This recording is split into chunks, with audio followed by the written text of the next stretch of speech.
அனைவருக்கும் வணக்கம். நான் உங்கள் வழக்கறிஞர் வினித்குமார். நம்மளோட வாழ்க்கையில் நிறைய நேரம் என்ன ஆகும் தெரியுமா?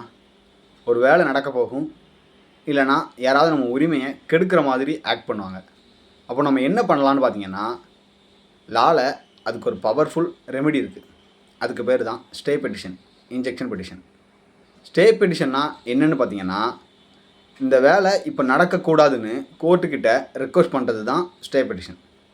உங்கள் நிலத்தை யாராவது ஃபோர்ஸ் பண்ண முயற்சி பண்ணுறாங்கன்னா, இல்லை உங்கள் வீட்டை உடைக்க வர்றாங்கன்னா, அப்படி இல்லைன்னா உங்கள் வீட்டு அல்லது சொத்து பக்கத்தில் ஒரு இல்லீகலான கன்ஸ்ட்ரக்ஷன் நடக்க போகுது, இந்த மாதிரி சமயங்களில் கோர்ட்டுக்கிட்ட அந்த ஆக்ஷனை ஸ்டாப் பண்ணுங்கன்னு சொல்லி கேட்குறது தான் ஸ்டே பெட்டிஷன்.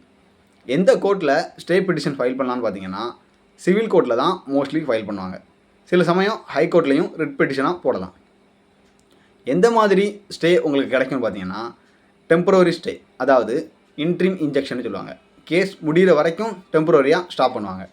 அடுத்து பெர்மனன்ட் ஆக்ஷன், ஃபைனலாக அந்த ஆர்டர் செய்யக்கூடாதுன்னு ஆர்டர் போடுறது.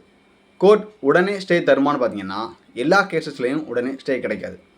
கோர்ட் பார்க்குற முக்கியமான விஷயங்கள் என்னென்னு பார்த்தீங்கன்னா, உங்களுக்கு ப்ரைமா ஃபேசி கேஸ் இருக்கா, பேலன்ஸ் ஆஃப் கன்வீனியன்ஸ் உங்கள் சைடில் இருக்கா, இர்ரிப்பேரபிள் லாஸ் உங்களுக்கு ஆகுமா, இதில் எல்லாத்துலேயும் சாட்டிஸ்ஃபை ஆச்சுன்னா தான் உங்களுக்கு ஸ்டே கிடைக்கும். எக்ஸ்பார்ட்டி ஸ்டேனா என்னென்னு பார்த்தீங்கன்னா, சில சமயத்தில் அர்ஜென்ட் கேசஸில் ஆப்போசிட் பார்ட்டியை கேட்காமலேயே கோர்ட் ஸ்டே ஆர்டர் கொடுக்கலாம். எக்ஸாம்பிள், நாளைக்கே உங்கள் வீட்டை உடைக்க வர்றாங்கன்னா கோர்ட் உடனே இன்டர்ஃபியர் பண்ணும். இம்பார்ட்டன்ட் வார்னிங் என்னென்னு பார்த்தீங்கன்னா, சிலர் ஸ்டே வாங்கிட்டு கேஸ் ட்ராக் பண்ணலாம்னு மிஸ்யூஸ் பண்ணுவாங்க. ஆனால் கோர்ட் இப்போ ரொம்ப ஸ்ட்ரிக்டாக இருக்குது. ஃபால்ஸ் கேஸ்னால் ஸ்டே கேன்சல் ஆகிடும்.